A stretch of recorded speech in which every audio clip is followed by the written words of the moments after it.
하나님 말씀은 구약성경 시편 136편입니다. 우리 같이 한 목소리로 함께 읽겠습니다. 여호와께 감사하라. 그는 선하시며 그 인자하심이 영원함이로다. 신들 중에 뛰어난 하나님께 감사하라. 그 인자하심이 영원함이로다. 주들 중에 뛰어난 주께 감사하라. 그 인자하심이 영원함이로다. 홀로 큰 기이한 일들을 행하시는 이에게 감사하라.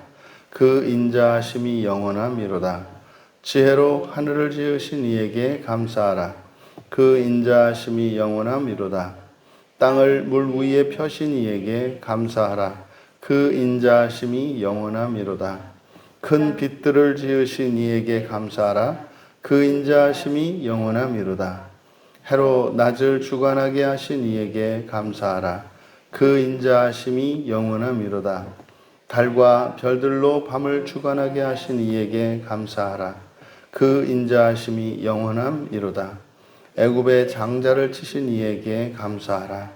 그 인자하심이 영원함이로다.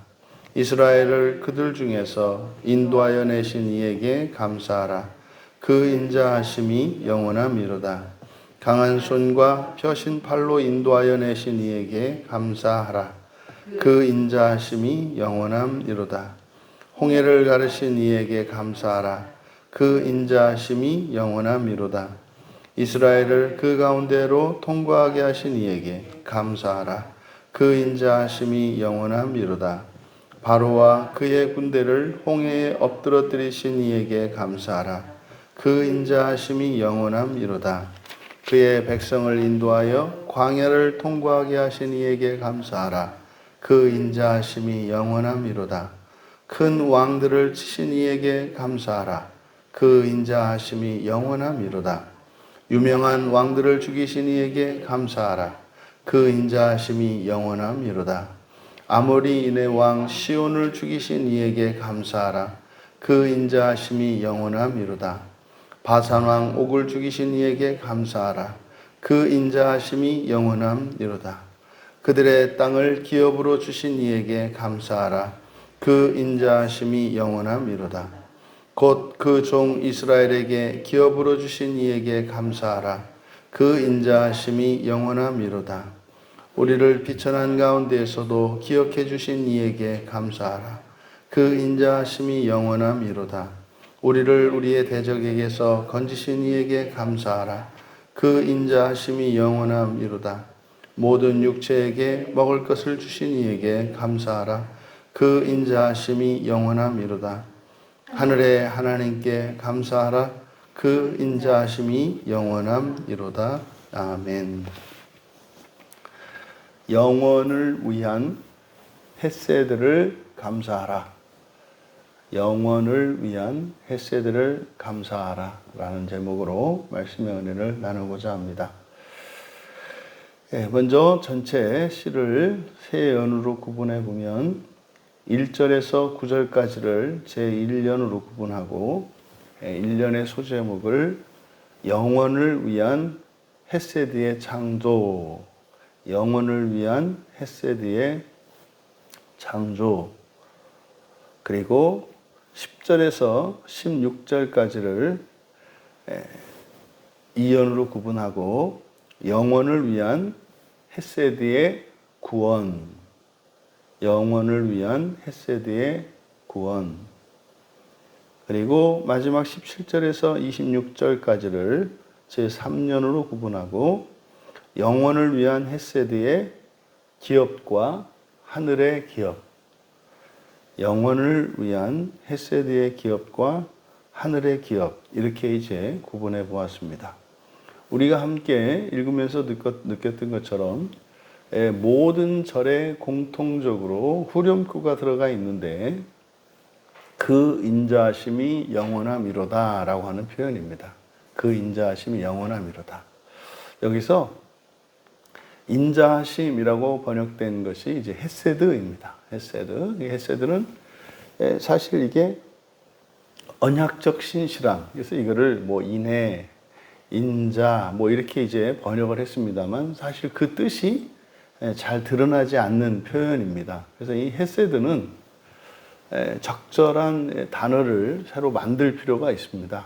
그러니까 이게 이제 언약을 이루게 하신다는 뜻인데 언약이 반드시 이루어지게 하신다는 뜻이거든요. 그러니까 언약은 쌍방성이 있지 않습니까? 그래서 언약의 당사자인 양자가 있고, 그리고 이 언약이 성취되려면 언약의 당사자인 이 쌍방 모두가 언약을 지켜야 합니다. 그래야 언약이 이루어집니다. 그런데 만약에 어느 일방에 의해서 이 언약이 이루어지고 언약이 맺어지고 지켜진다면 사실은 그것은 언약이기보다는 그냥 약속이고 뭐 그는 뭐 선물 뭐 이런 게 됩니다. 내가 너에게 뭘 줄게. 그러니까 조건이 없을 때는 그게 언약이 아니죠. 근데 언약을 시작한 것도 하나님이고 언약을 완성시키는 것도 하나님이라는 거예요. 그럼 이 안에는 언약의 당사자는 사람입니다. 그러면 언약의 당사자인 사람에게는 그 언약의 조건을 지킬 수도 있고 지키지 않을 수도 있어요. 그러니까 순종과 불순종이 있다 이 말입니다. 근데 언약은 지켰을 때는 해서 사실은 그 조건을 이루었을 때 언약이 유효한 게 됩니다. 그래서 불순종을 하게 되면 언약이 깨지거든요. 그래서 구약 성경에서 계속 나오는 그 구약 성경의 큰 관통하는 흐름이 언약인데, 하나님과 언약을 맺고 주로 이제 아브라함의 자손들 그리고 이스라엘의 자손들이 언약의 대상이 되죠. 근데 언약을 깬단 말이에요, 이스라엘 백성이. 그러면 그 언약이 파기가 됩니다. 그래서 이제 시간이 지나고 이제 불순종한 것에 대한 그 약속이 이루어지고 다시 또 언약이 갱신이 돼요. 그렇게 하면서 순종과 불순종에 대한 약속이 주어집니다마는 결국 이 언약을 통해서 하나님께서 이루시고자 하시는 바는 부활이거든요.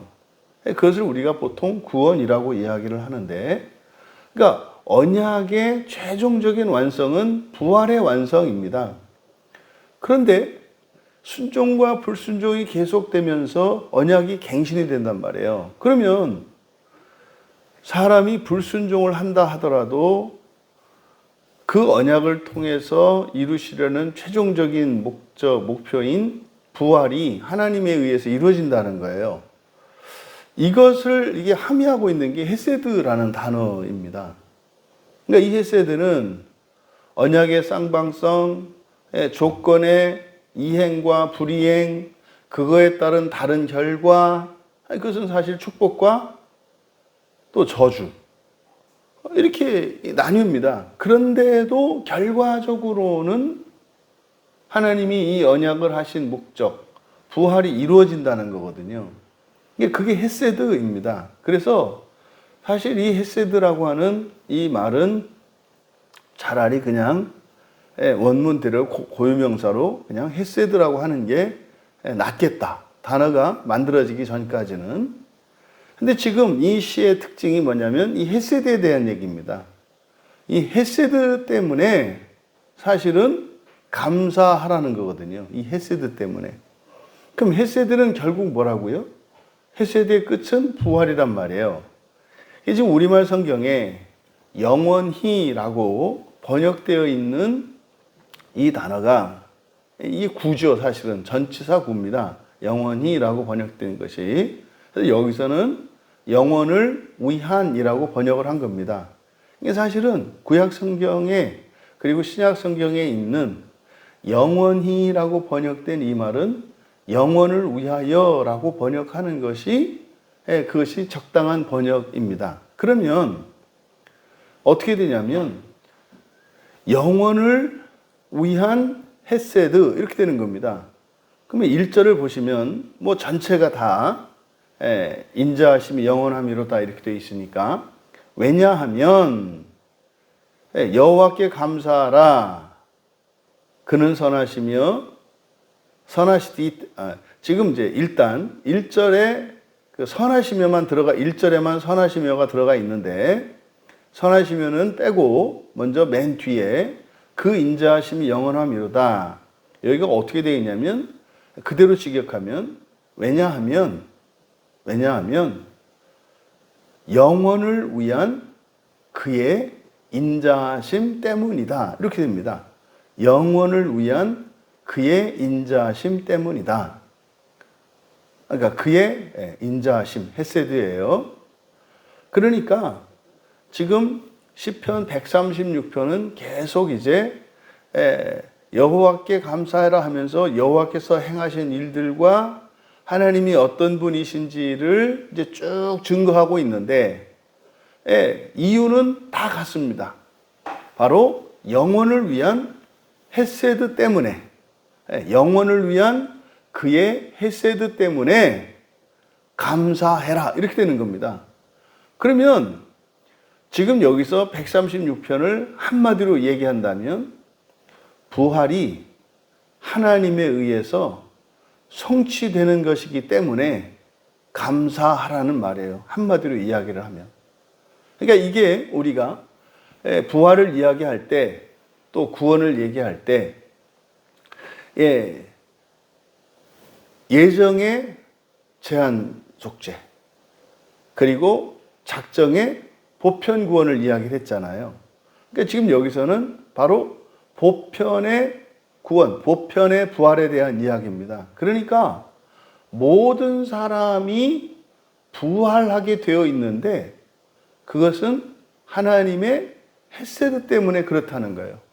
그래서 하나님의 헤세드는 영원을 위한 것이다. 영원을 위하다라고 하는 것은 부활하여 하나님 나라에 들어가는 것을 말합니다.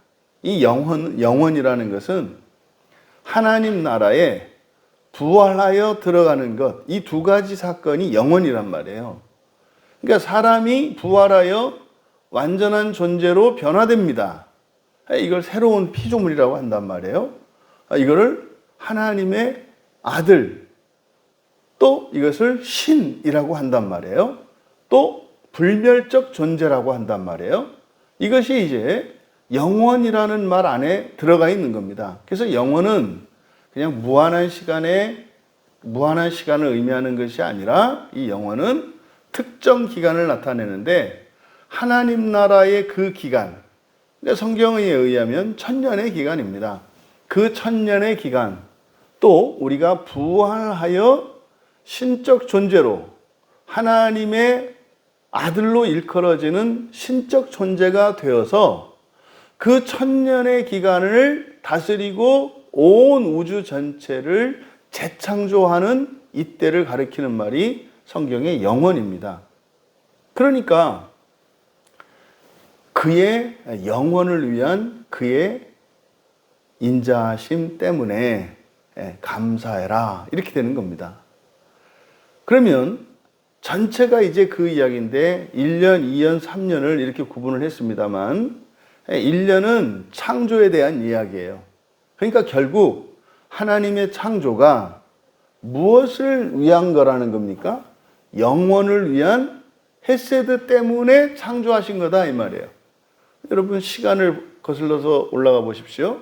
하나님의 계획이 먼저 있고 그 다음에 창조가 있고 창조 세계를 하나님이 다스리시고 보존하시고 그것을 섭리하셔요 이렇게.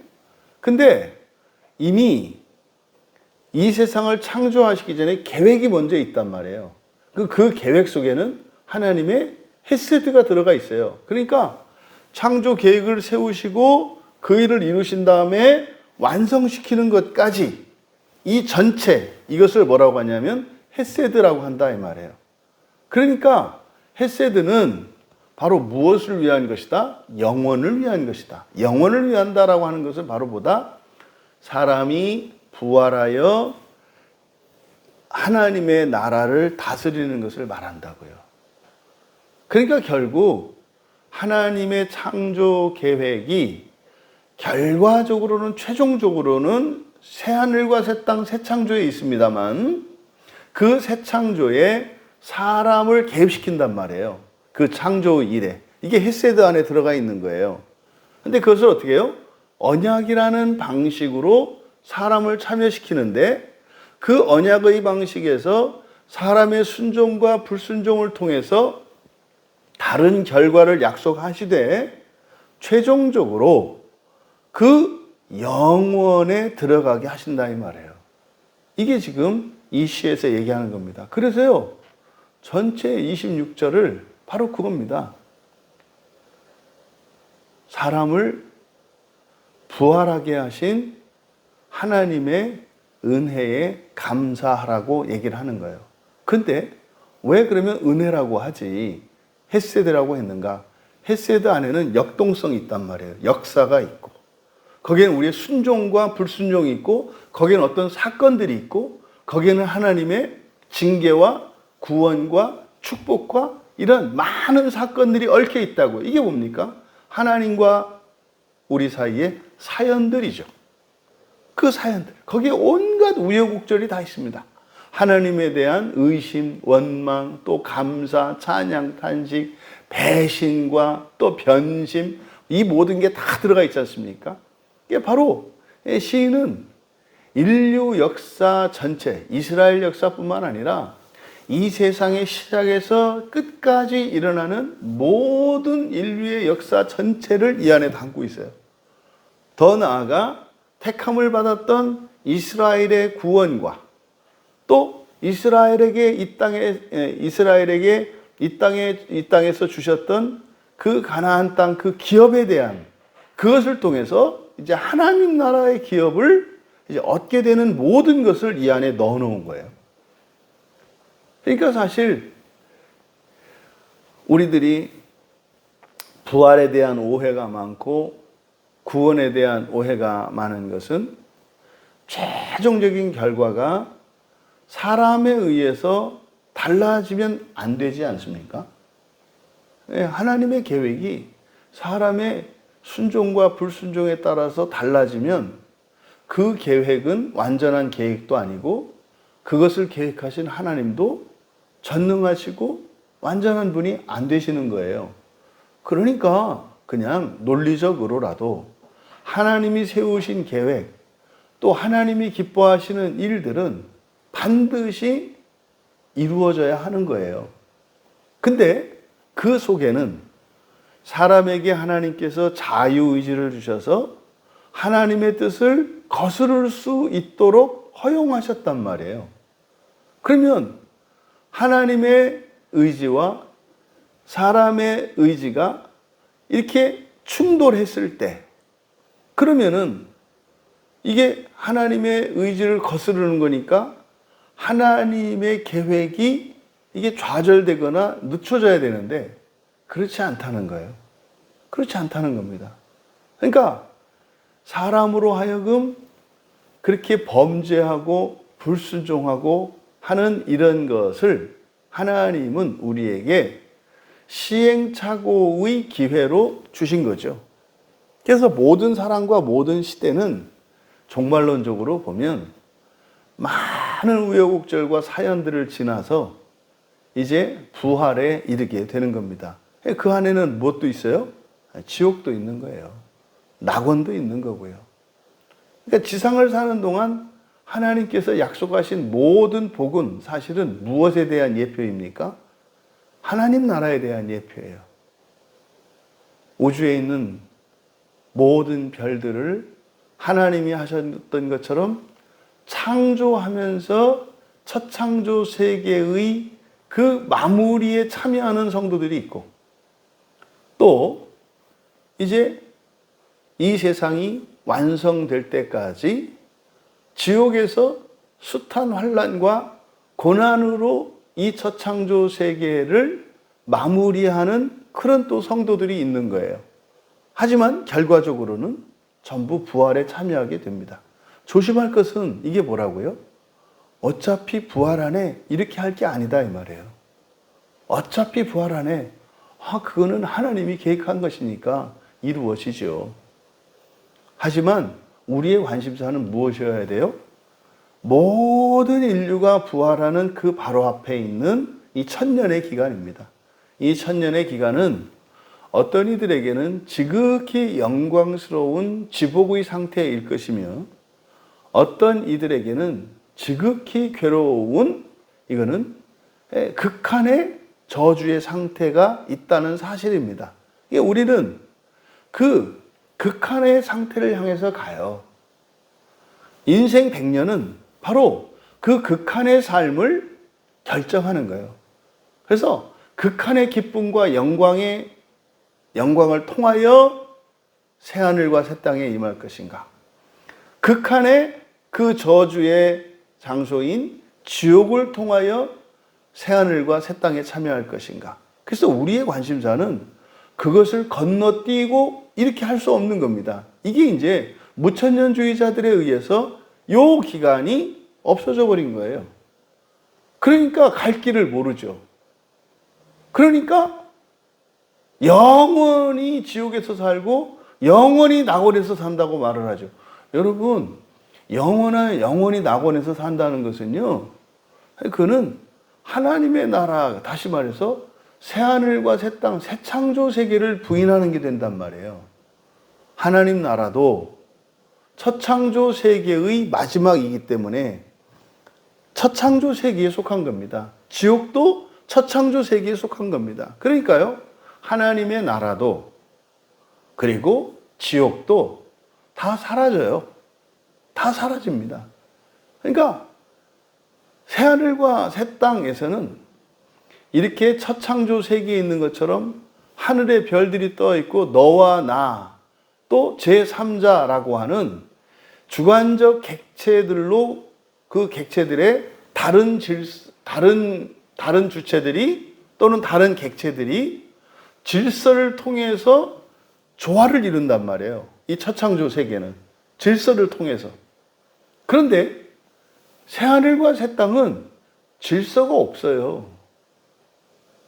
질서가 있다는 것은 다름이 존재하는 거거든요. 근데 새하늘과 새 땅에서는요, 우리들의 이 말 자체도 이 첫 창조 세계에서 사용하는 말이고 개념들이기 때문에 우리들의 말을 가지고는 새하늘과 새 땅을 설명할 수가 없어요. 그걸 설명할 수 있는 건 뭡니까? 연합이라고 설명을 해야 돼요. 이게 성경의 용어입니다. 만유가 하나님 안에.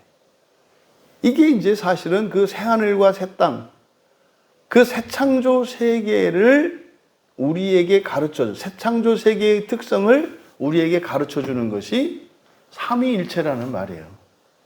성부와 성자와 성령이 삼위로 계시는데 한 분이시다. 이게 하나님의 신존재에 대한 진술이지만 또한 이것은 어디예요?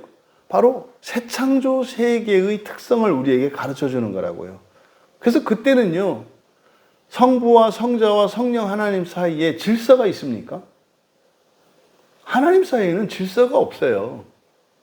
사랑만 있죠. 그리고 연합이죠. 그러니까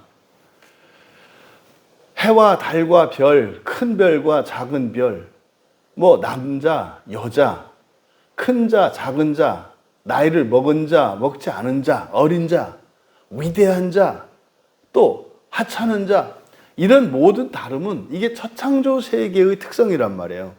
근데 이런 세계 속에서는 그래서 반드시 조화를 이루고 연합하기 위해서는 질서가 필요하단 말이에요. 근데 그 질서를 완성시키는 것이 바로 천년의 기간이거든요. 그러니까 어떤 사람들은 부활을 준비하기 위한 천년을 보내고 어떤 이들은 우주 전체의 부활을 위한 거룩한 사역에 참여하게 되는 거죠. 지금 뭐 우리가 구체적으로 내용들을 다 살펴볼 필요가 없는 것은 물론 한 절 한 절 살펴보면 은혜가 되죠. 하지만 지금 이 시에서 이야기하고자 하는 것이 바로 이 내용이다. 그래서 이것을 3년으로 구분했던 것은 바로 1년이 창조에 대한 이야기이기 때문에 그래요. 창조입니다. 창조. 그런데 1절에만 특징적으로 선하시며라는 말이 있잖아요. 선하시며. 그리고 나머지에는 없어요. 근데 1절이 번역이 여기서 여호와께 감사하라. 왜냐하면 이렇게 됩니다. 그래서 감사하라 다음에 왜냐하면이 들어가 있고 선하시며 다음에 왜냐하면이 들어가 있어요. 그러니까 여호와께 감사해야 되는 이유가 뭡니까? 그가 선하시기 때문이다. 이렇게 돼요. 그가 선하시기 때문이다. 왜냐하면, 그러니까 뒤에 후렴구로 전체 절에 들어가 있는 영원을 위한 그의 헤세드 때문이다. 이게 이제 전체 후렴구라고 그랬지 않습니까? 이것은 사실은 뭡니까? 그의 선하심에 대한 설명이에요. 예수님이 그러세요. 예수님 보고 선하다 그러니까 누구 보고 선하다고 하냐? 선하신 분은 오직 아버지 한 분밖에 없다. 이때 예수님께서 이게 이해가 안 가는 거예요. 아니 예수님도 동일하신 하나님이신데 왜 아버지만 선하다고 하고 본인은 선하다고 안 하셨을까? 그러니까 여기서 이 시편에서 우리가 알 수 있는 거예요. 성경에서 선하다라고 하는 뜻은 지금 이 시편 136편에서 선하다고 하는 것은 무엇을 선하다고 하는 거예요? 헤세드 때문에 선하다고 한다 이 말이에요. 그러면 헤세드가 품고 있는 것은요. 이거는 창조 이전의 세계와 창조 이후 완성된 하나님 나라까지 포함하는 건데 그러니까 이 헤세드는 사실은요. 성부와 성자와 성령 삼위 하나님의 사역이란 말이에요. 전부. 그래서 한 윗격만 선하다고 할 수가 없는 거예요. 왜요? 성자 하나님 홀로 이 모든 것을 이루시지 않아요. 성경에 따르면. 능력이 없다는 게 아니라. 성령 하나님 홀로 이 모든 걸 이루시지 않아요. 성부 하나님 홀로 이 모든 것을 이루시지 않아요. 근데 사실은 성부 하나님이라고 할 때 우리가 성부 하나님은 위격으로서는 성부라고 합니다만 성부 하나님은 사실은 삼위일체 하나님 전체를 나타내는 말이에요. 이건 뭐냐면 사람에게 남자라고 할 때 성경에서 남성 명사가 전체를 대표하는 대표성을 갖잖아요. 그러니까 성부 하나님은 성부 하나님으로서 위격으로 불리는 이름이 있고 또 성부 하나님이라고 할 때 그 하나님은 삼위일체 하나님 전체를 대표하는 말이기도 해요. 그래서 그때 성부께서 선하시다라고 할 때 그 성부 안에는 누가 포함되어 있는 거예요? 성자와 성령이 포함되어 있는 거예요. 그러니까 왜 예수님이 그 말씀을 하셨는가? 시편 136편의 내용을 보니까 뭐예요? 헤세드 때문에 그런 거예요. 헤세드 때문에. 이거는 성령과 성자 홀로 이 헤세드를 이루실 수가 없거든요. 그래서 예수님이 그 말씀을 하신 거였구나. 그러면요, 결국 감사해야 되는 이유가 하나님이 선하시기 때문이라는 거예요. 근데 그 선하다는 게 뭐냐? 헤세드라는 말이에요, 헤세드. 어떤 헤세드? 영원을 위한 헤세드 때문에 그는 선하시다. 이렇게 되는 거죠. 결국 이 선하다라고 하는 말은 이게 전체를 아우르는 말이기 때문에 우리에게는 이게 구체적으로 실제적으로 와닿지 않아요.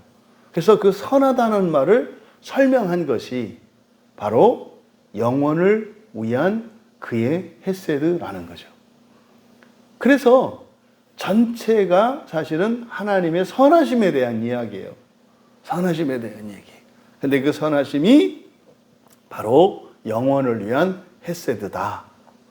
그래서 1절에만 왜냐하면 그가 선하시기 때문이다 라고 되어 있고, 그러니까 뒤에가 사실은 1절의 선하시며 뒤에 이제 쭉 붙어 있는 거죠. 사실은 이 시 전체의 구조를 보면은 1절이 여호와께 감사하라 왜냐하면 그가 선하시기 때문이다.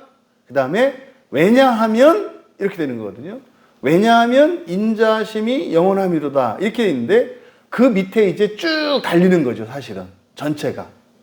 그리고 나서 마지막 26절이 이제 마지막에 나오는 거예요. 마지막 26절에 보면 그 하늘들의 신께 감사하게 하라. 예, 여기서 우리말 성경에서 바로 잡아야 되는 것이 감사하라 이렇게 되어 있지 않습니까? 감사하라. 근데 감사하라가 아니라 히필령이어서 감사하게 하라예요. 그럼 여러분, 듣는 우리에게 감사하라는 것이 아니라 이 136편은 뭘 얘기하는 거예요? 세상 사람들로 하여금 감사하게 하라. 이건 뭡니까? 전도명령이에요. 전도명령. 감사하게 하라. 모든 이들을 영원을 위한 해서 모든 이들을 부활하게 하시는 하나님께 뭐하게 하라? 감사하게 하라. 그럼 결국 하나님의 선하심은 어디 있습니까?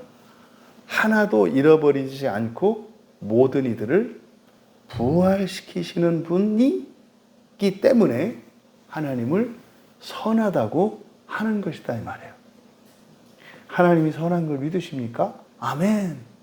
그게 무슨 뜻입니까? 모든 사람을 부활할 수 있도록 하시는 분이시기 때문에 선하다. 얼마만큼 선하다? 악한 자들도 반드시 고쳐서 하나님의 완전한 의에 이를 수 있도록 고치셔서 부활케 하시는 분이시기 때문에 하나님은 선하시다. 이렇게 정리할 수가 있는 겁니다.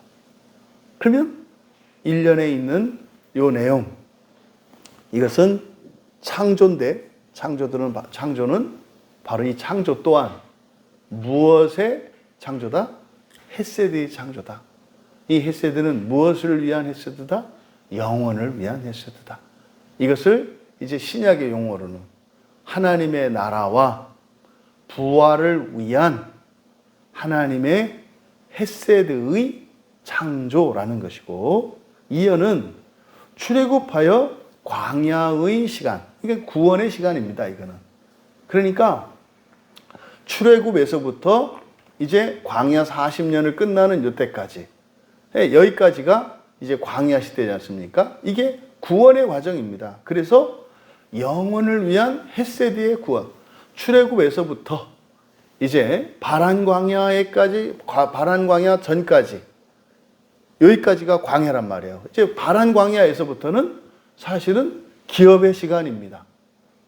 왜냐하면 요단 동편에도 이제 기업을 받게 되지 않습니까? 그러니까 이어는 바로 구원, 영원을 위한 헤세드의 구원이라고 했는데, 이거는 이스라엘의 구원의 역사를 나타내는 거죠.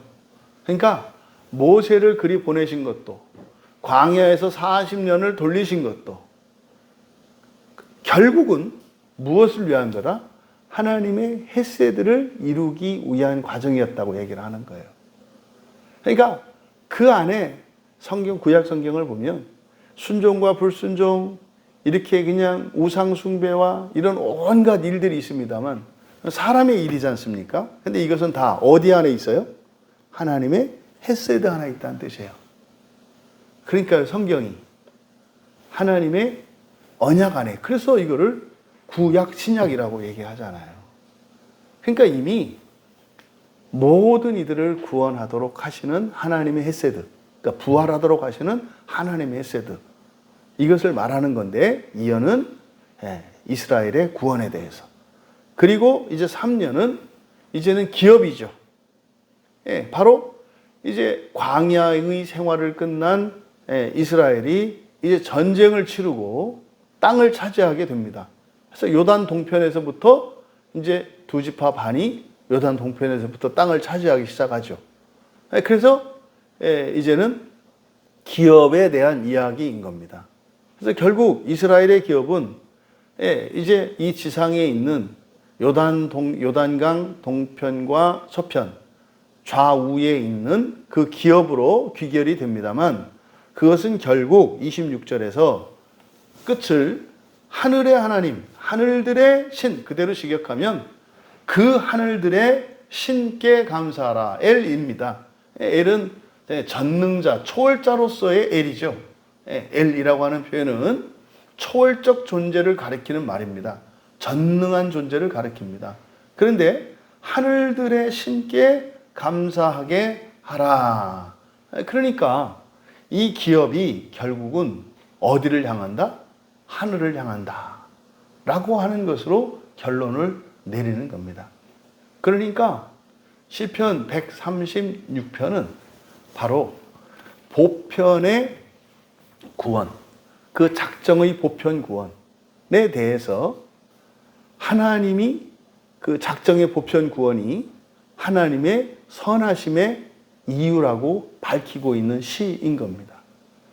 그래서 앞으로 여러분들이 성경을 보실 때 영원히라고 하는 말을 영원을 위하여라는 말로 바꾸어서 성경을 보시면 성경이 보다 더 명확하고 분명하게 이해가 됩니다. 영원히라고 할 때 그냥 긴 시간, 무한한 시간을 이렇게 생각하기 때문에 본문의 의미가 흐려져요. 그래서 영원히가 들어가 있는 이것은 하나님 나라에 대한 이야기고 부활에 대한 이야기예요. 그래서 영원히 있을지어다가 아니라 영원을 위하여 이렇게 되는 거예요. 영원을 위하여. 영원을 위한 자비하심을 가지신 그 하나님께 감사하게 하는 우리 모두가 되시기를. 예수님께서 제자들에게 마지막 주셨던 것이 전도명령이잖아요. 흔히 말하는 대위명령. 내가 너희들에게 가르친 것을 가르쳐 지키게 하라. 세례를 주고 그들로 하여 가르쳐 지키게 하라. 136편은 어떻게 해라? 감사하게 하라. 감사하게 하라. 감사해라가 아니에요. 뭘 치사하게 뭘 또 감사라고 합니까? 감사는 알아서 할 일이지. 그러니까 그 말 자체가 어폐가 있는 거예요. 하나님이 하신 일을 감사하라고 해야 감사하는 걸까요? 하나님이 하신 일은 감사하지 않을 수 없는 거죠. 하지만 하나님이 하신 일을 알지 못한 이들은 감사할 수가 없어요. 그러니까 그들에게 감사하게 하라. 그러려면 어떻게 해야 돼요? 하나님께서 행하신 것이 무엇이고 어떤 의미인지를 가르쳐 줘야 돼요. 이게 전도예요. 그러니까 구약에 있는 여러 본문 중에 확실한 전도 명령이 바로 시편 136편입니다. 그리고 이제 우리말 성경에서도 성경에 따라서는 이렇게 다르게 되어 있습니다만 실제로 감사하게 하라라고 하는 말은 1, 2, 3절과 26절에 4번만 들어가 있습니다. 4번만. 나머지는 전부 생략되어 있어요. 그래서 여러분들이 가진 성경책을 보면 얇은 글씨로 되어 있거나 뭐 이렇게 흐리게 되어 있을 겁니다. 4번만 사용됐어요. 왜 4번만 사용됐을까요? 4라고 하는 숫자는 어디의 숫자예요? 지상의 숫자예요. 지상의 숫자. 그래서 지상에 있는 이들은 감사할 수 없는 이들이 있어요. 그래서 지상에서 사는 동안 지상에 있는 모든 이들에게 감사하게 하라고 하는 전도명령입니다. 그래서요, 마침내 하늘 성전에 그 5에 이르렀을 때는 어떻게 됩니까? 감사하지 않을 수 없게 되죠. 누가? 만인이. 그때까지는 먼저 감사하는 자들은 감사하지 못하는 이들로 하여 감사하게 하라는 것이 시편 136편입니다. 그렇게 우리가 사명적 인생을 살아갈 수 있기를, 그래서 사람들로 하여금 감사할 수 있게 하는 그런 인생의 주인공들 되시기를 주님의 이름으로 축원합니다. 존귀하신 하나님, 예수 그리스도 안에 있는 이들은 감사하지 않을 수 없는 이들이며 또한 저희들만을 위한 감사가 아니라 이 세상의 모든 사람들이 감사할 수 있게 하기 위하여 먼저 부르심 받은 것임을 믿으며 감사합니다. 그러함에도 불구하고 여전히 예수 그리스도 안에 있으면서도 불만족스럽고 불행하고 심지어는 오히려 더 예수 그리스도 안에 있지 못한 이들보다 열등감에 빠져서 또 낙심하며 슬퍼하며 괴로워하며 사는 이들이 너무나 많습니다. 그것은 우리의 감사의 이유가 영원을 위한 하나님의 헤세드이기 때문입니다. 하나님의 부활의 약속을 믿지 않고 또한 그것을 소망하지 않기 때문에 우리는 하나님께 감사할 수 없고 오히려 예수 그리스도를 믿지 못하는 이들이 나보다도 더 나은 삶을 살고 있다고 착각하게 되는 것임을 깨닫게 하시니 참으로 감사합니다. 부활의 소망으로 기뻐하고 만족하고 감사하게 하시되 온 세상을 감사하게 하는 저희들 모두가 되게 하옵소서. 감사하며 예수님의 이름으로 기도하옵나이다.